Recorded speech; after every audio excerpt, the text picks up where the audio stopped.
Ayan na. Ayan na guys, nakadaskam na ako. So ito, ulitin ko na naman guys, mga idol. Alam nyo ba na ang mga OFW ay, di ba? Kasi hindi ko masyadong ano yung upload ko na hindi masyadong maintindihan kasi maingay yung yung tumatakbo ko sa highway. Hindi masyadong maintindihan. Sana ngayon ulitin ko ulit para maintindihan ng mga lahat, mga nakaka-relate. Hindi po ba? Oo. Alam niyo po ba mga OFW? Oo. Mga OFW ay masaya sila. Masaya kami. Pag nakakapadala kami.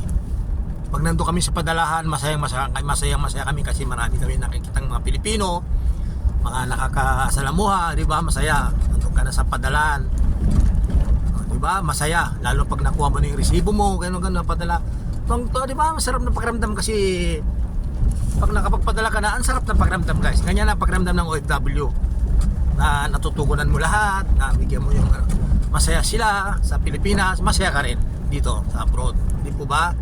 Guys, ngayon akala nila hindi pa. Akala nila masaya tayo, di ba? Akala ng mga nasa Pinas na masaya tayo dito, masarap ang kinakain natin, magana ang trabaho natin, mga ganun ba? Tatanggap sila ng pera, tatanggap ng padala, di ba? Masaya sila, pero masaya na rin tayo.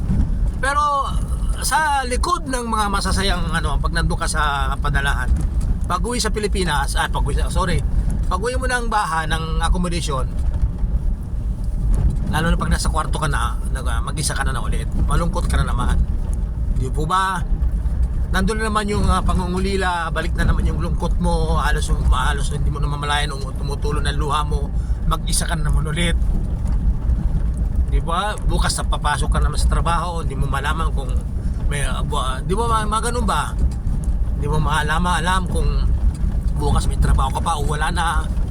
Kasi minsan dahil sa kalungkutan mo, nakakagawa ka ba ng yung hindi mo nalalaman na mali na pala kasi dahil sa kalungkutan mo, dahil sa pangungulila mo, yung mga ganun ba guys?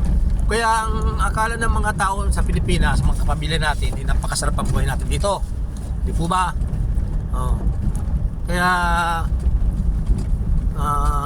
akala nila yung sinasabi kong masaya pag oras na nakapagpadala ka na at hawak ako resibo, doon lang tayo masaya. Di po ba? Kaya sana kahit papano may natutunan na naman kayo ng mga nakaka-relate dyan. Di po ba?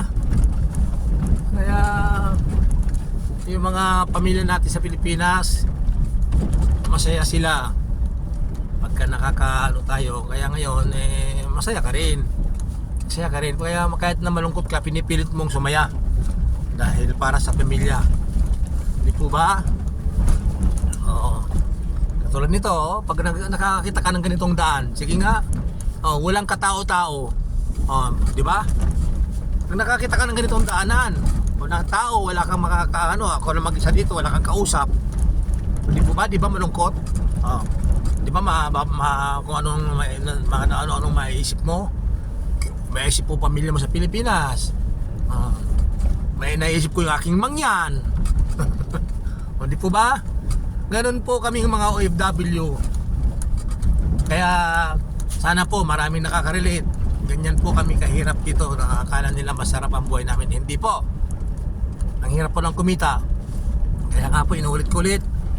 Kahit papano nagkaroon kami ng blessings sa aking mangyan, kahit konti. Kaya sabi ko inuulit-ulit na mayroon kaming kahit papano may tinatutulungan kami dyan sa church namin. Di po ba? Pero ayokong tumulong sa mga taong hindi naman deserve na tulungan. Di po ba? Yung mga naghihintay lang siya, natulungan, naghihintay lang siya, di man nagtatrabaho, di naman papursige. Tapos makikiusap sa'yo na ganon. Brother, ganon. Hindi naman po ganon. Kasi po sa hirap ng buhay dito sa mga OFW, hindi naman po ganon. para itulong mo lang yung kinikita mo dito, mga blessings mo, itutulong mo lang sa taong naghihintay lang ng tulong. Tutulungan natin yung mga deserve nilang, yung mga deserve na tulungan. Di po ba? Salamat po. Sana may natutunan kayo ulit sa akin. Di po ba? Marami kayong matututunan, kahit pakunti-kunti, marami kayong napupulot na aral. Hindi ko naman sinasabing perfecto ko, pero yun nga sabi ko lagi, hindi ako perfecto, pero pinipilit kong maayos ang lahat para maging maayos kang tao, maging maayos kang mamamayan, maging maayos kang asawa, maayos kang tatay. Hindi po pa. Hindi po sapat yung sabi mo, ay okay naman yung pamilya ko, okay naman sila sa financial, sa ano. Hindi po ganun Dapat kailangan nila yung makilala kang bilang ama, lalong lalo ang aking manyan bilang asawa. Makilala ka nila, hindi yung kilala ka lang nila dahil nagpapadala ka, dahil okay, kung kontento sila dahil nagpapadala ka na, okay na, wala na sa'yo. Hindi ka na marunong makipag-banding sa kanila, makipag-usap, tumawag man lang. So hindi po kayo ng hindi po yun ang dapat magpakatatay ka, magpakaasawa ka. Hindi po ba? Para yung mga anak mo hindi ka nila makakalimutan. Hindi po ba? Katulad ko sa akin, halimbawa ko, marami akong pagkukulang sa mga anak ko, pero bumabawi na ako ngayon. Kasi noon kasi hindi pa naman sapat, hindi pa naman ganoon kasapat ang sweldo ko, di po ba? Saka mga kinikita ko. Kaya hindi ko sila lahat kayang tugunan. Ngayon medyo nagkaroon ng konting blessings, kaya kahit paano po natutugunan ko na po. Bumabawi na po ako sa mga anak ko. At saka bukod lang sa mga anak ko, bumabawi na po kami mga di ba sabi ko nga po, kahit paano may natutulungan na po ako sa church namin. Tulong na po ako. Kaya ngayon may konting hanap buhay na kami, ng konti, nakakataba ng puso pag nakakatulong ka. Di po ba? Salamat po, umahaba na yung video ko. Baka wala nang manonood, wala nang makikinig. Sige po, salamat po, maraming salamat ulit. Salamat guys, mga idol. Good luck.